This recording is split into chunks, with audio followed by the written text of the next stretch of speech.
श्री गणेशाय नमः। दोस्तों, क्या जीवन में बार बार आ रही है बाधाएं? क्या मनोकामनाएं पूरी नहीं हो रही? तो सुनिए बुधा मंगलवार की पावन व्रत कथा, जो आपकी हर परेशानी को दूर कर सकती है। यह व्रत न केवल भगवान शिव और मंगल देव को प्रसन्न करता है, बल्कि जीवन में सुख, शांति और समृद्धि भी लाता है। तो आइए दोस्तों, शुरू करते हैं यह चमत्कारी कथा। दोस्तों, उत्तर रामायण के अनुसार अश्वमेध यज्ञ पूर्ण होने के पश्चात भगवान श्री राम ने बड़ी सभा का आयोजन कर सभी देवता, ऋषि मुनियों, किन्नरों, यक्षों व राजाओं आदि को उसमें आमंत्रित किया। सभा में आए नारद मुनि के भड़काने पर एक राजन ने बड़ी सभा में ऋषि विश्वामित्र को छोड़कर सभी को प्रणाम किया। ऋषि विश्वामित्र गुस्से से भर उठे और उन्होंने भगवान श्री राम से कहा कि अगर सूर्यास्त से पहले श्री राम ने उस राजा को मृत्युदंड नहीं दिया तो वो राम को श्राप दे देंगे। इस पर श्री राम ने उस राजा को सूर्यास्त से पूर्व मारने का प्रण ले लिया। श्री राम के प्रण की खबर पाते ही राजा भागा भागा हनुमान जी के माता अंजनी के शरण में गया और बिना पूरी बात बताए उनसे प्राण रक्षा का वचन मांग लिया। तभी माता अंजनी ने हनुमान जी को राजन की प्राण रक्षा का आदेश दिया। हनुमान जी ने श्री राम के शपथ लेकर कहा कि कोई भी राजन का बाल विवाह का नहीं कर पाएगा।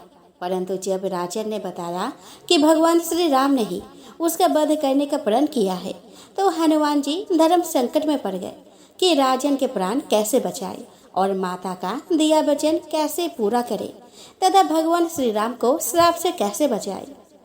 धर्म संकट में फंसे हनुमान जी को एक योजना सूझी। हनुमान जी ने राजन से सरजू नदी के तट पर जाकर राम नाम जपने के लिए कहा। हनुमान जी खुद सूक्ष्म रूप में राजन के पीछे छिप गए। जब राजन को खोजते हुए श्री राम सरयू नदी के तट पर पहुंचे तो उन्होंने देखा कि राजन राम नाम जप रहा है। प्रभु श्री राम ने सोचा कि यह तो भक्त है, मैं भक्त के प्राण कैसे ले लूं। श्री राम ने राजभवन लौटकर ऋषि विश्वामित्र से अपनी दुविधा कही। विश्वामित्र अपने बात पर अडिग रहे और जिस पर श्री राम को भी फिर राजन के प्राण लेने हेतु सरयू तट पर लौटना पड़ा। जब श्री राम के समक्ष भी धर्म संकट खड़ा हो गया कि कैसे वो राम नाम जप रहे अपने ही भक्त का वध करे। राम सोच रहे थे कि हनुमान जी को उनके साथ होना चाहिए था, परंतु हनुमान जी तो अपने ही आराध्य के विरुद्ध सूक्ष्म रूप से एक धर्म युद्ध का संचालन कर रहे थे। हनुमान जी को यह ज्ञात था कि राम नाम जपते हुए राजन को कोई भी नहीं मार सकता, खुद मर्यादा पुरुषोत्तम राम भी नहीं। श्री राम ने सरयू तट से लौटकर राजन को मारने हेतु जब शक्ति बाण निकाला, तब हनुमान जी के कहने पर राजन राम नाम जपने लगा। राम जानते थे कि राम नाम जपने वाले पर शक्ति बाण असर नहीं करता। वो असहाय होकर राजभवन लौट आए। विश्वामित्र उन्हें लौटा देकर श्राप देने को उतारू हो गए और राम को फिर सरयू तट पर जाना पड़ा। इस बार राजा हनुमान जी के इशारे पर जय जय सिया राम, जय जय हनुमान गा रहा था। प्रभु श्री राम ने सोचा कि मेरे नाम के साथ साथ यह राजन शक्ति और भक्ति की जय बोल रहा है, ऐसे में कोई अस्त्र शस्त्र इसे मार नहीं सकता। इस संकट को देखकर श्री राम मूर्छित हो गए। तभी ऋषि वशिष्ठ ने ऋषि विश्वामित्र को सलाह दी कि राम को इस तरह संकट में न डाले। उन्होंने कहा कि श्री राम चाह कर भी राम नाम जपने वालों को नहीं मार सकते, क्योंकि जो बल राम के नाम में है वह खुद राम में नहीं है। संकट बढ़ता देखकर ऋषि विश्वामित्र ने राम को संभाला और अपने वचन से मुक्त कर दिया। मामला संभलते देखकर राजा के पीछे छिपे हनुमान वापस अपने रूप में आ गए और श्री राम के चरणों में आ गिरे। तब प्रभु श्री राम ने कहा कि हनुमान जी ने इस प्रसंग से सिद्ध कर दिया है कि भक्ति की शक्ति सदैव आराध्य की ताकत बनती है और सच्चा भक्त सदैव भगवान से भी बड़ा रहता है। और इस प्रकार हनुमान जी ने राम नाम के सहारे श्री राम को भी हरा दिया। दोस्तों, जब रावण पंचवटी से माता सीता का अपहरण कर श्रीलंका ले उड़ा, तब राम और लक्ष्मण जंगलों की खाक छानते हुए माता सीता की खोज कर रहे थे। ऐसे कई मौके आए जब उनको हताशा और निराशा हाथ लगी। इस दौरान कई घटनाएं घटी। एक और, जहाँ सीता की खोज में राम वन वन भटक रहे थे, तो दूसरी ओर किष्किंधा के दो वानर राज भाइयों बाली और सुग्रीव के बीच युद्ध हुआ और सुग्रीव को भागकर ऋष्यमुख पर्वत की एक गुफा में छिपना पड़ा। इस क्षेत्र में ही एक अंजनी पर्वत पर हनुमान के पिता का भी राज था, जहाँ हनुमान जी रहते थे। दोस्तों, ऋष्यमुख पर्वत वाल्मीकि रामायण में वर्णित वानरों की राजधानी किष्किंधा के निकट स्थित था। यहाँ की एक गुफा में सुग्रीव अपने मंत्रियों और विश्वस्त वानरों के साथ रहता था। राम और लक्ष्मण सीता की खोज करते हुए इस पर्वत पर पहुंच गए। श्री रघुनाथ जी फिर आगे चले। ऋष्यमुख पर्वत निकट आ गया। वहाँ ऋष्यमुख पर्वत पर मंत्रियों सहित सुग्रीव रहते थे। अतुलनीय बल की सीमा श्री रामचंद्र जी और लक्ष्मण जी को आते देखकर वे भयभीत हो गए। जब सुग्रीव ने राम और लक्ष्मण को देखा तो वह भयभीत हो गया। इतने बलशाली और तेजस्वीवान मनुष्य उसने कभी नहीं देखे थे। वह भागते हुए हनुमान के पास गया और कहने लगा कि हमारी जान को खतरा है। सुग्रीव को लग रहा था कि कहीं यह बाली के भेजे हुए तो नहीं है। सुग्रीव ने हनुमान जी से कहा कि तुम ब्रह्मचारी का रूप धारण करके उनके समक्ष जाओ और उसके हृदय की बात जानकर मुझे इशारे से बताओ। यदि वे बाली के भेजे हुए हैं तो मैं तुरंत ही यहाँ से कहीं और भाग जाऊंगा। सुग्रीव की बातें सुनकर हनुमान जी ब्राह्मण का रूप धरकर वहां पे गए और मस्तक नवाकर विनम्रता से राम और लक्ष्मण से पूछने लगे, हे वीर, सावले और गोरे शरीर वाले, आप कौन हैं जो क्षत्रिय के रूप में वन में फिर रहे हैं? हे स्वामी, कठोर भूमि पर कोमल चरणों से चलने वाले आप किस कारण वन में विचर रहे हैं? हनुमान ने आगे कहा कि मन को हरण करने वाले आपके सुंदर कोमल अंग है और आप वन की दुस्सह धूप और वायु को सह रहे हैं। क्या आप ब्रह्मा, विष्णु, महेश इन तीनों देवताओं में से कोई है या आप दोनों नर और नारायण हैं? श्री रामचंद्र जी ने कहा कि हम कौशल राज दशरथ जी के पुत्र हैं और पिता का वचन मानकर वन पे आए हैं। हमारे राम और लक्ष्मण नाम है। हम दोनों भाई हैं। हमारे साथ सुंदर सुकुमारी स्त्री थी। यहाँ वन में राक्षस ने मेरी पत्नी जानकी को हर लिया है। हे ब्राह्मण, हम उसे ही खोजते फिरते हैं। हमने तो अपना चरित्र कहा सुनाया। अब हे ब्राह्मण, आप अपनी कथा कहिए कि आप कौन हैं? प्रभु को पहचान कर हनुमान जी उनके चरण पकड़कर पृथ्वी पर गिर पड़े। उन्होंने साष्टांग दंडवत प्रणाम कर स्तुति की। अपने नाथ को पहचान लेने से हृदय में हर्ष हो रहा था। फिर हनुमान जी ने कहा कि हे स्वामी, मैंने जो पूछा वह मेरा पूछना तो न्याय था। बरसों के बाद आपको देखा, वह भी तपस्वी के वेश में, और मेरी बानरी बुद्धि, इससे मैं तो आपको पहचान ना सका और आपकी परिस्थिति के अनुसार मैंने आपसे पूछा, परंतु आप मनुष्य की तरह कैसे पूछ रहे हैं? मैं तो आपकी माया के वश भूला फिरता हूँ। इसी से मैंने अपने स्वामी यानी कि आपको नहीं पहचाना, किंतु आप तो अंतर्यामी हैं। ऐसा कहकर हनुमान जी अकुलाकर प्रभु के चरणों पर गिर पड़े। उन्होंने अपना असली शरीर प्रकट कर दिया। उनके हृदय में प्रेम छा गया। तब श्री रघुनाथ जी उन्हें उठाकर हृदय से लगा लिया और अपने नेत्रों के जल से सींचकर शीतल किया। राम ने हनुमान को हृदय से लगाकर कहा कि हे कपि, सुनो, मन में ग्लानि मत मानना। तुम मुझे लक्ष्मण से भी दूने प्रिय हो। सभी कोई मुझे समदर्शी, प्रिय अप्रिय से परे कहते हैं, पर मुझको सेवक प्रिय है, क्योंकि मुझे छोड़कर उसको कोई दूसरा सहारा नहीं होता। तो यह थी भगवान राम और हनुमान जी की मिलन की कथा। दोस्तों, महाभारत महाकाव्य के अनुसार भीम बहुत ही शक्तिशाली और युद्ध में निपुण थे। उन्हें अपने शक्तियों पर बहुत घमंड हो गया था और उनके अहंकार को दूर करने के लिए बजरंग बली ने लीला रचाई थी। दरअसल जब पांचों पांडव अज्ञातवास भोग रहे थे और इस दौरान पांडव वेश बदलकर वहां रहा करते थे। द्रौपदी पांडवों के साथ एक आश्रम में रहा करती थी। एक दिन द्रौपदी आश्रम में बैठी हुई थी और उनके पास एक फूल उड़कर आ गया।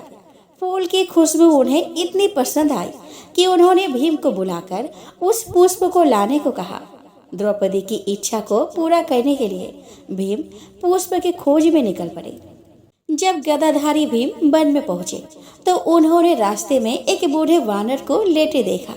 भीम ने वानर से विनती की कि वह रास्ते से हट जाए, लेकिन वानर ने किसी तरह की प्रतिक्रिया नहीं दी। भीम ने दोबारा से विनती की, लेकिन इस बार वानर ने कहा कि वह बहुत कमजोर है और वह हिल भी नहीं सकता। भीम को वानर ने कहा कि अगर दिक्कत है तो लांघ कर निकल जाओ। वानर के बर्ताव से भीम को गुस्सा आ गया और वह अपने शक्तियों के बारे में उसे बताने लगा। उन्होंने कहा कि अगर तुम रास्ते से नहीं हटे तो परिणाम बहुत बुरा होगा। भीम की बात सुनकर हनुमान जी ने कहा कि अगर तुमको जल्दी है तो तुम मेरे पूंछ उठाकर जा सकते हो। भीम को लगा कि वह बहुत आसान काम है और उन्होंने बानर की पूंछ को जैसे ही हटाने की कोशिश की तो वह उसे टस से मस नहीं कर पाए। तब उन्हें एहसास हुआ कि वह बानर आम नहीं है। फिर भीम ने हाथ जोड़कर बानर से उसका परिचय पूछा। तब बानर अपने असली रूप में प्रकट हुआ और वह बानर हनुमान जी थे।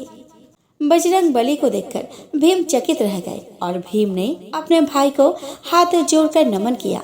तब हनुमान जी ने उन्हें बताया कि आगे वन है और यह रास्ता देवताओं के लिए है, इसीलिए आम इंसान यह नहीं जा सकता है। इसीलिए वह उनकी रक्षा करने के लिए साथ चलेंगे। भीम को वन में लेकर हनुमान जी चले गए और उन्हें पुष्प भी दिला दिया। इसके बाद भीम ने हनुमान जी के सामने एक इच्छा रखी, जिसमें उन्होंने पवन पुत्र के विशाल रूप को देखना चाहा। भीम की इच्छा को पूरा करने के लिए हनुमान जी ने विराट रूप धारण कर लिया। भीम ने हनुमान जी का विराट रूप देखकर उनसे आशीर्वाद लिया। हनुमान जी ने भीम को महाभारत के युद्ध में विजय पाने का आशीर्वाद दिया था। दोस्तों, जाम्बवान के सुंदर वचन सुनकर हनुमान जी के हृदय को बहुत ही भाई। वे बोले कि हे भाई, तुम लोग दुख सहकर कंदमूल फल खाकर तब तक मेरी राह देखना, जब तक मैं सीता जी को देखकर ना लौट आऊं। काम अवश्य होगा, क्योंकि मुझे बहुत ही हर्ष हो रहा है। यह कहकर और सबको मस्तक नवाकर तथा हृदय में श्री रघुनाथ जी को धारण करके हनुमान जी हर्षित होकर चले। समुद्र के तीर पर एक सुंदर पर्वत था। हनुमान जी खेल से ही कूदकर उसके ऊपर जा चढ़े और बार बार रघुवीर का स्मरण करके अत्यंत बलवान हनुमान जी उस पर से बड़े वेग से उछले। जिस पर्वत पर हनुमान जी पैर रख कर चले वह तुरंत ही पाताल में धंस गया। जैसे रघुनाथ जी का अम्मों बाण चलता है, उसी तरह हनुमान जी चले। समुद्र ने उन्हें रघुनाथ जी का दूत समझकर मैनाक पर्वत से कहा कि हे मैनाक, तो इनकी थकावट दूर करने वाला हो, अर्थात अपने ऊपर उन्हें विश्राम दे। हनुमान जी ने उसे हाथ से छू दिया, फिर प्रणाम करके कहा कि भाई, श्री रामचंद्र जी का काम किए बिना मुझे विश्राम कहा। देवताओं ने पवन पुत्र हनुमान जी को जाते हुए देखा। उनके विशेष बल बुद्धि को जानने के लिए उन्होंने सुरसा नामक सर्पों की माता को भेजा। उसने आकर हनुमान जी से यह बात कही, आज देवताओं ने मुझे भोजन दिया है। यह वचन सुनकर पवन कुमार हनुमान जी ने कहा कि श्री राम जी का कार्य करके मैं लौट आऊं और सीता जी का खबर प्रभु को सुना दूं। तब मैं आकर तुम्हारे मुंह में घुस जाऊंगा, तुम मुझे खा लेना। हे माता, मैं सत्य कहता हूँ, अभी मुझे जाने दे। जब किसी भी उपाय से उसने जाने नहीं दिया, तब हनुमान जी ने कहा कि तो फिर मुझे खा ना ले। उसने योजन भर मुंह फैलाया। तब हनुमान जी ने अपने शरीर को उससे दूना बढ़ा लिया। उसने 16 योजन का मुख किया तो हनुमान जी तुरंत ही 32 योजन के हो गए। जैसे जैसे सुरसा मुख का विस्तार बढ़ाती थी, हनुमान जी उसका दूना रूप दिखलाते थे। उसने 100 योजन मुख किया तब हनुमान जी ने बहुत ही छोटा रूप धारण कर लिया और वे उसके मुख में घुसकर फिर बाहर निकल आए और उसे सिर नवाकर विदा मांगने लगे। उसने कहा कि मैंने तुम्हारे बुद्धि बल का भेद पा लिया, जिसके लिए देवताओं ने मुझे भेजा था। तुम श्री रामचंद्र जी का सब कार्य करो, क्योंकि तुम बल बुद्धि के भंडार हो। यह आशीर्वाद देकर वह चली गई। तब हनुमान जी हर्षित होकर चले। समुद्र में एक राक्षसी रहती थी। वह माया करके आकाश में उड़ते हुए पक्षियों को पकड़ लेती थी। आकाश में जो जीव जंतु उड़ा करते थे, वह जल में उनकी परछाई देखकर उस परछाई को पकड़ लेती थी, जिससे वे उड़ नहीं सकते थे और जल में गिर पड़ते थे। इस प्रकार वह सदा आकाश में उड़ने वाले जीवों को खाया करती थी। उसने वही छल हनुमान जी से भी किया। हनुमान जी ने तुरंत ही उसका कपट पहचान लिया। पवन पुत्र धीर बुद्धि वीर श्री हनुमान जी उसको मारकर समुद्र के पार गए। वहां जाकर उन्होंने वन की शोभा देखी। मधु के लोभ से भौरे गुंजार कर रहे थे। अनेकों प्रकार के वृक्ष फल फूल से शोभित थे। पक्षी और पशुओं के समूह को देखकर तो वे मन में बहुत ही प्रसन्न हुए। सामने एक विशाल पर्वत देखकर हनुमान जी भय त्याग कर उस पर दौड़कर जा चढ़े। शिव जी कहते हैं कि हे उमा, इसमें बानर हनुमान की कुछ बड़ाई नहीं है। वह प्रभु का प्रताप है जो काल को भी खा जाता है। पर्वत पर चढ़कर उन्होंने लंका देखी। बहुत ही बड़ा किला है। वह अत्यंत ऊंचा है। उसके चारों ओर समुद्र है। सोने के परकोटे का परम प्रकाश हो रहा है। विचित्र मणियों से जरा हुआ सोने का परकोटा है। उसके अंदर बहुत से सुंदर सुंदर घर है। चौराहे, बाजार, सुंदर मार्ग और गलियां है। सुंदर नगर बहुत प्रकार से सजा हुआ है। हाथी, घोड़े, खच्चरों के समूह तथा पैदल और रथों के समूह को कौन गिन सकता है। अनेक रूपों के राक्षसों के दल है। उनकी अत्यंत बलवती सेना वर्णन करते नहीं बनती। वन, बाग, उपवन, फुलवारी, तालाब, कुएं और बावलियां सुशोभित है। मनुष्य, नाग, देवताओं और गंधर्व की कन्याएं अपने सौंदर्य से मुनियों के भी मन को मोह लेती है। कहीं पर्वत के समान विशाल शरीर वाले बड़े ही बलवान मल्ल गरज रहे हैं। वे अनेकों अखाड़ों में बहुत प्रकार से भिड़ते और एक दूसरे को ललकारते हैं। भयंकर शरीर वाले करोड़ों योद्धा यत्न करके नगरी की चारों दिशाओं में रखवाली करते हैं। कहीं दुष्ट राक्षस भैंसों, मनुष्य, गायों, गधों और बकरों को खा रहे हैं। तुलसीदास ने इनकी कथा इसीलिए कुछ थोड़ी सी ही कही है कि ये निश्चय ही श्री रामचंद्र जी के बाण रूपी तीर्थ में शरीर को त्याग कर परम गति पावेंगे। नगर के बहुसंख्यक रखवालों को देखकर हनुमान जी ने मन में विचार किया कि अत्यंत छोटा रूप धरूं और रात के समय नगर में प्रवेश करूं। हनुमान जी मच्छर के समान रूप धारण कर नर रूप से लीला करने वाले भगवान श्री रामचंद्र जी का स्मरण करके लंका को चले। लंका के द्वार पर लंकिनी नाम की एक राक्षसी रहती थी। वह बोली कि मेरा निरादर करके बिना मुझसे पूछे कहाँ चला जा रहा है। हे मूर्ख, तूने मेरा भेद नहीं जाना। जहाँ तक जितने चोर हैं वे सब मेरे आहार है। महाकवि हनुमान जी ने उसे एक घूसा मारा, जिससे वह खून की उल्टी करती हुई पृथ्वी पर लुढ़क पड़ी। वह लंकिनी फिर अपने को संभाल कर उठी और डर के मारे हाथ जोड़कर विनती करने लगी। वह बोली कि रावण को जब ब्रह्मा जी ने वर दिया था, तब चलते समय उन्होंने मुझे राक्षसों के विनाश की एक पहचान बता दी थी कि जब तू बंदर के मारने से व्याकुल हो जाए, तब तू राक्षसों का संहार हुआ जान लेना। हे तात, मेरे बड़े पुण्य है जो मैं श्री रामचंद्र जी के दूत को नेत्रों से देख पाई। हे तात, स्वर्ग और मोक्ष के सब सुखों को तराजू के एक पलड़े में रखा जाए तो भी वे सब मिलकर उस सुख के बराबर नहीं हो सकते जो क्षण मात्र के सत्संग से होता है। अयोध्यापुरी के राजा श्री रघुनाथ जी को हृदय में रखे हुए नगर में प्रवेश करके सब काम कीजिए। उसके लिए विष अमृत हो जाता है। शत्रु मित्रता करने लगते हैं। समुद्र गाय के खूर के बराबर हो जाता है, अग्नि में शीतलता आ जाती है। और हे गरुड़ जी, सुमेरु पर्वत उसके लिए रज के समान हो जाता है, जिसे श्री रामचंद्र जी ने एक बार कृपा करके देख लिया। तब हनुमान जी ने बहुत ही छोटा रूप धारण किया और भगवान का स्मरण करके नगर में प्रवेश किया। उन्होंने एक एक महल की खोज की, जहाँ तहाँ असंख्य योद्धा देखे। फिर वे रावण के महल में गए। वह अत्यंत विचित्र था, जिसका वर्णन नहीं हो सकता। हनुमान जी ने उस रावण को सजन किए देखा, परंतु महल में जानकी जी नहीं दिखाई दी। फिर एक सुंदर महल दिखाई दिया। उसमें भगवान का एक अलग मंदिर बना हुआ था। वह महल श्री राम जी के आयुध के चिन्हों से अंकित था। उसकी शोभा वर्णन नहीं किया जा सकता।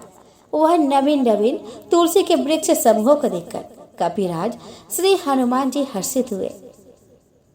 लंका तो राक्षसों के समूह का निवास स्थान है, वह सज्जन का निवास कहा। हनुमान जी मन में इस प्रकार तर्क करने लगे। उसी समय विभीषण जी जागे। विभीषण ने राम नाम का स्मरण किया। हनुमान जी ने उन्हें सज्जन जाना और हृदय में हर्षित हुए। हनुमान जी ने विचार किया कि इनसे हट करके अपनी ओर से परिचय करूंगा, क्योंकि साधु से कार्य की हानि नहीं होती। ब्राह्मण रूप धरकर हनुमान जी ने उन्हें वचन सुनाए। सुनते ही विभीषण जी उठकर वहां पे आए, प्रणाम करके कुशल पूछी और कहा कि हे ब्राह्मण देव, अपनी कथा समझाकर कहिए। क्या आप हरि भक्तों में से कोई है? क्योंकि आपको देखकर मेरे हृदय में अत्यंत प्रेम उमड़ रहा है। अथवा क्या आप दोनों से प्रेम करने वाले स्वयं श्री राम जी ही है, जो मुझे बड़े भागी बनाने आए हैं। तब हनुमान जी ने श्री रामचंद्र जी की सारी कथा कहकर अपना नाम बताया। सुनते ही दोनों के शरीर पुलकित हो गए और श्री राम जी के गुण समूह का स्मरण करके दोनों के मन मग्न हो गए। विभीषण ने कहा कि हे पवन पुत्र, मेरी रहनी सुनो। मैं यहाँ वैसे ही रहता हूँ जैसे दांत के बीच में बेचारी जीभ।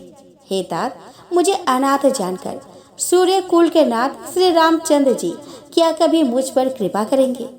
मेरी तामसी शरीर होने से साधन तो कुछ बनता नहीं, और ना मन में श्री रामचंद्र जी के चरण कमलों में प्रेम ही है। परंतु हे हनुमान, अभी मुझे विश्वास हो गया है कि श्री रामचंद्र जी की मुझ पर कृपा है, क्योंकि हरि की कृपा के बिना संत नहीं मिलते। जब रघुवीर जी ने कृपा की है, तभी तो आपने मुझे हट करके अपनी ओर से दर्शन दिए हैं।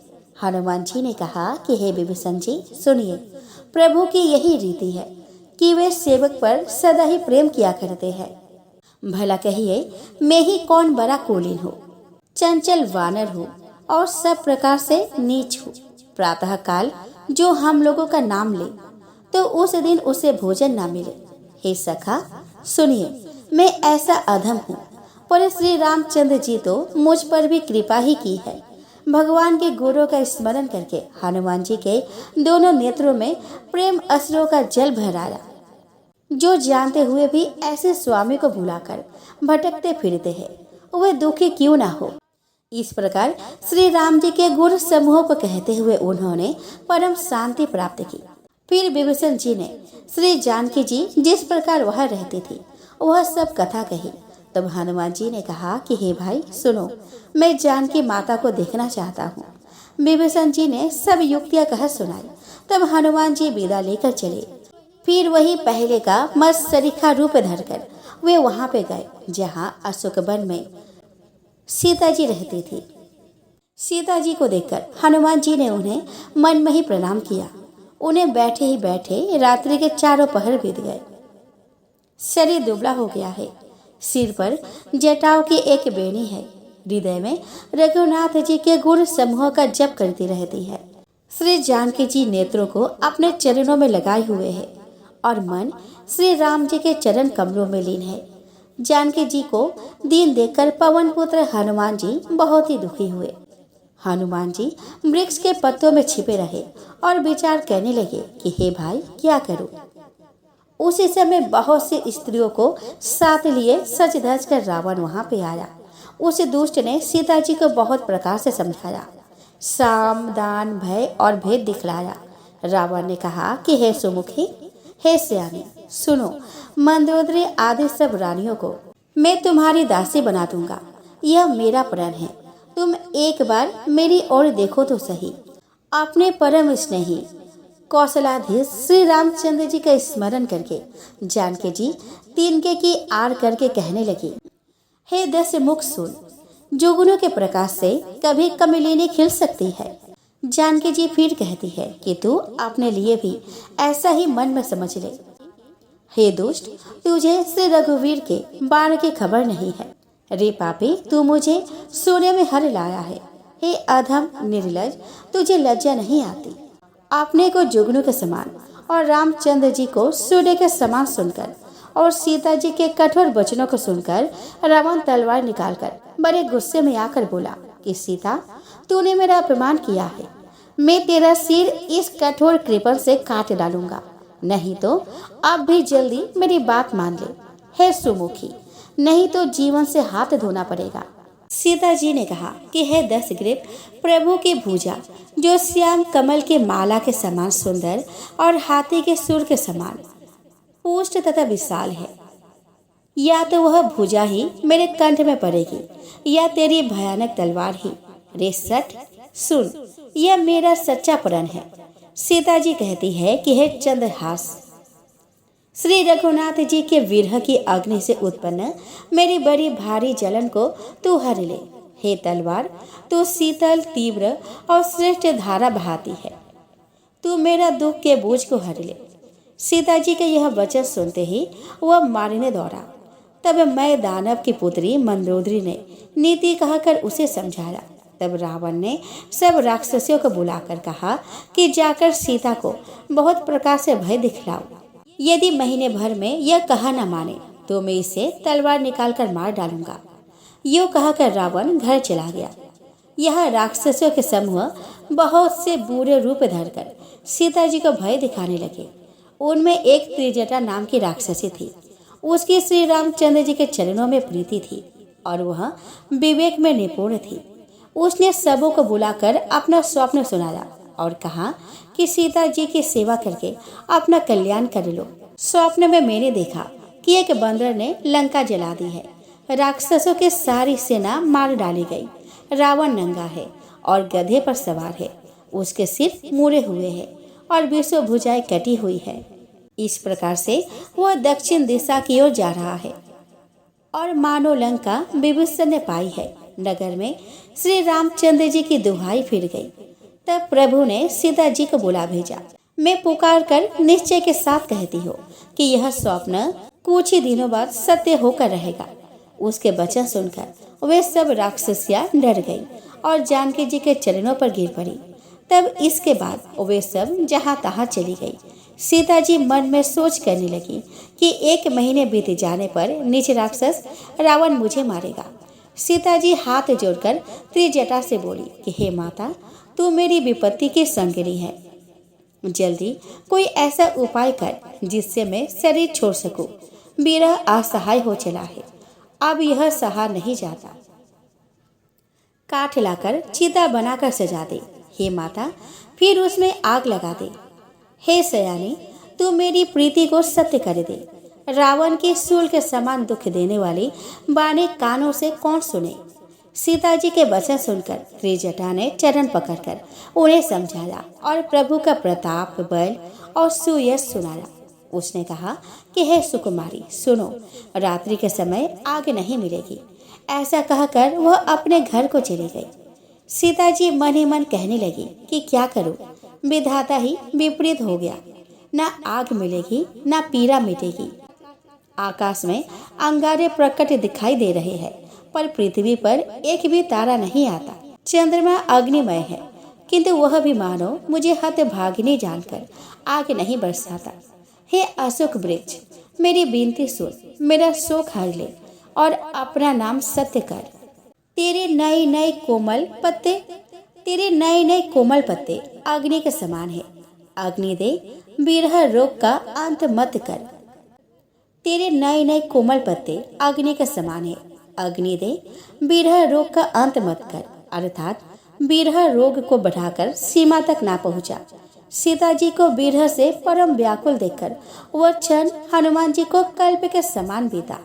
तब हनुमान जी ने हृदय विचार कर सीता जी के सामने अंगूठी डाल दी, मानो अशोक ने अंगारा दे दिया।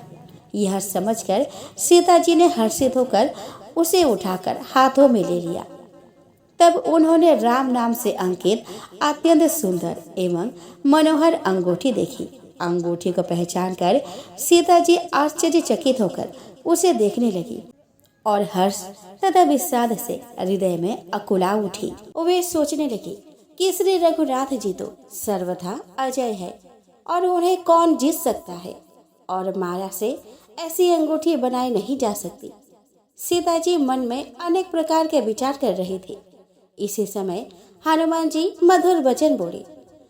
वे श्री रामचंद्र जी के गुणों का वर्णन करने लगे, जिनके सुनते ही सीता जी का दुख भाग गया। वे कान और मन लगाकर उन्हें सुनने लगी। हनुमान जी ने आदि से लेकर सारी कथा कह सुनाई। सीता जी बोली कि जिसने कानों के लिए अमृत रूप यह सुंदर कथा कही, वह हे भाई प्रकट क्यों नहीं होता। तब हनुमान जी पास चले गए। उन्हें देखकर सीता जी फिर मुख फेर कर बैठ गए। उनके मन में आश्चर्य हुआ। हनुमान जी ने कहा कि हे माता जानकी, मैं श्री राम जी का दूत हूँ। करुणा निधान की सच्ची शपथ करता हूँ। हे माता, ये अंगूठी मैं ही लाया हूँ। श्री राम जी ने मुझे आपके लिए यही सही निशानी दी है। सीता जी ने पूछा कि नर और वानर का संग कहो कैसे हुआ। तब हनुमान जी ने जैसे संग हुआ वह सब कथा कही। हनुमान जी के प्रेम युक्त वचन सुनकर सीता जी के मन में विश्वास उत्पन्न हो गया। उन्होंने जान लिया कि यह मन वचन और कर्म से कृपा सागर श्री रघुनाथ जी का दास है। भगवान का जन्म जानकर अत्यंत गाढ़ी प्रीति हो गई। नेत्रों में प्रेम अश्रुओं का जल भर आया और शरीर पुलकित हो गया। सीता जी ने कहा कि हे तात हनुमान, बिरह सागर में डूबती हुई मुझको तुम जहाज हुए, मैं बलिहारी जाती हूँ। अब छोटे भाई लक्ष्मण सहित खर के शत्रु सुखधाम प्रभु का कुशल मंगल कहो। श्री रघुनाथ जी तो कोमल हृदय और कृपालु है। फिर हे हनुमान, उन्होंने किस कारण यह निष्ठुरता धारण कर ली है। सेवक को सुख देना उनके स्वाभाविक बाण है। वे श्री रघुनाथ जी क्या कभी मेरे भी याद करते होंगे। हे तात, क्या कभी उनके कोमल सावले अंगों को देखकर मेरे नेत्र शीतल होंगे। वचन नहीं निकलता। नेत्रों में विरह के आंसुओं का जल भर आया। बड़े दुख से वे बोली कि हाँ नाथ, आपने मुझे बिल्कुल ही भुला दिया। सीता जी को विरह से परम व्याकुल देखकर हनुमान जी कोमल और विनीत वचन बोले। हे माता, सुंदर कृपा के धाम प्रभु भाई लक्ष्मण सहित कुशल है, परंतु आपके दुख से दुखी है। हे माता, मन में ग्लानि न मानिए। श्री रामचंद्र जी के हृदय में आपसे दूना प्रेम है।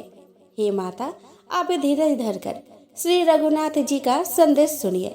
ऐसा कहकर हनुमान जी प्रेम से गदगद हो गए। उनके नेत्रों में प्रेम अश्रुओं का जल भर आया। हनुमान जी बोले कि श्री रामचंद्र जी ने कहा है कि हे माते, तुम्हारे वियोग में मेरे लिए सभी पदार्थ प्रतिकूल हो गए हैं।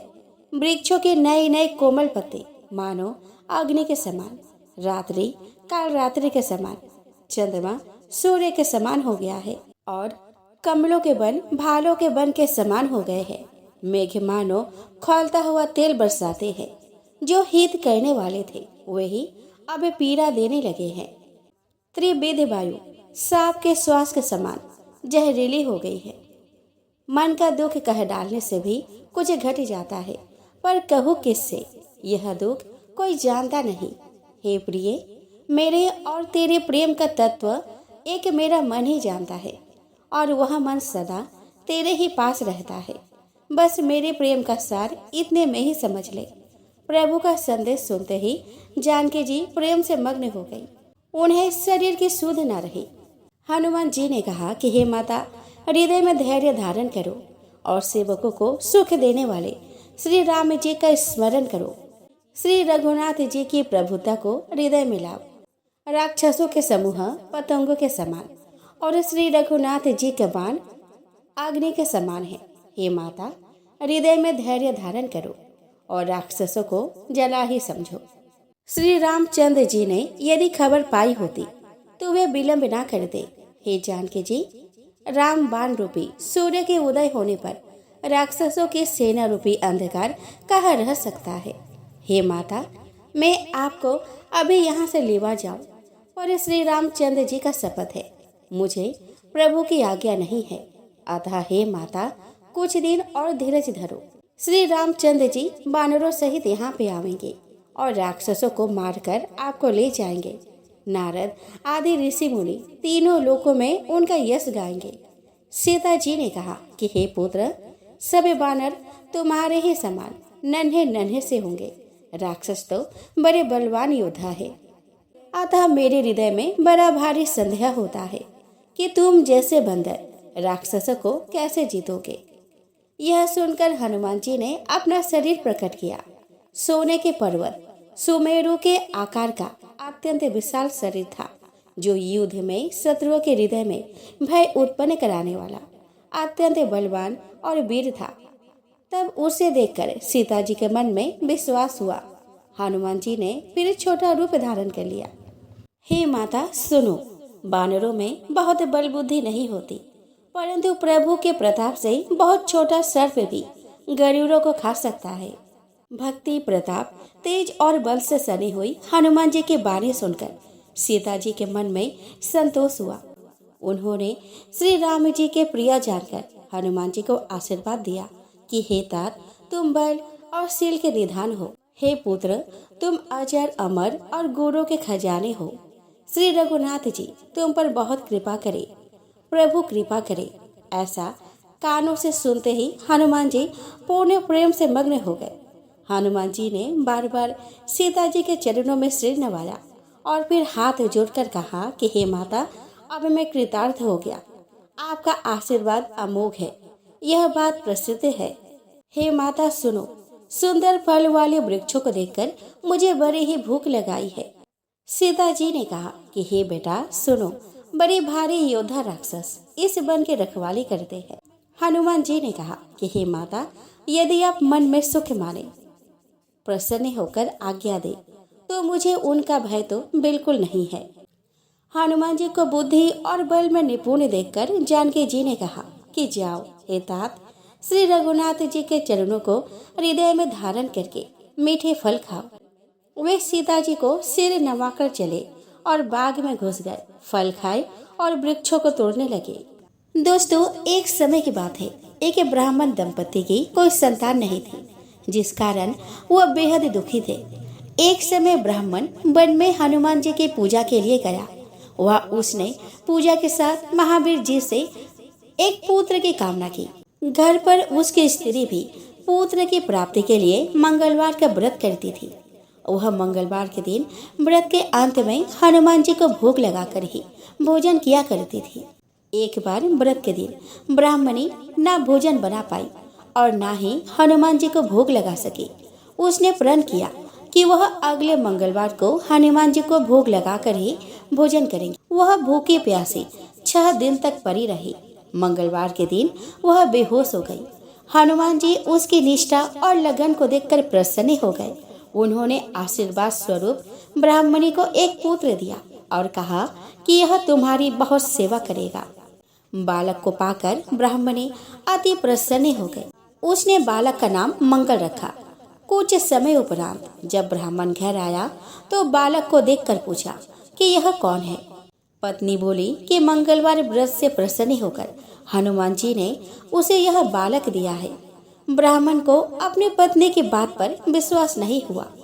एक दिन मौका देखकर ब्राह्मण ने बालक को कुएं में गिरा दिया। घर लौटने पर ब्राह्मणी ने पूछा कि मंगल कहाँ है। तभी पीछे से मंगल मुस्कुराकर आ गया। उसे वापस देखकर ब्राह्मण आश्चर्यचकित रह गया। रात को हनुमान जी ने उसे सपने में दर्शन दिए और बताया कि यह पुत्र उसे उन्होंने ही दिए हैं।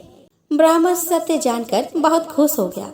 इसके बाद ब्राह्मण दंपति प्रत्येक मंगलवार को व्रत रखने लगे। तो जो मनुष्य मंगलवार व्रत कथा को पढ़ता या सुनता है और नियम से व्रत रखता है, उसे हनुमान जी की कृपा से सभी कष्ट दूर होकर सर्वस्व के प्राप्त होता है और हनुमान जी की दया के पात्र बनते हैं।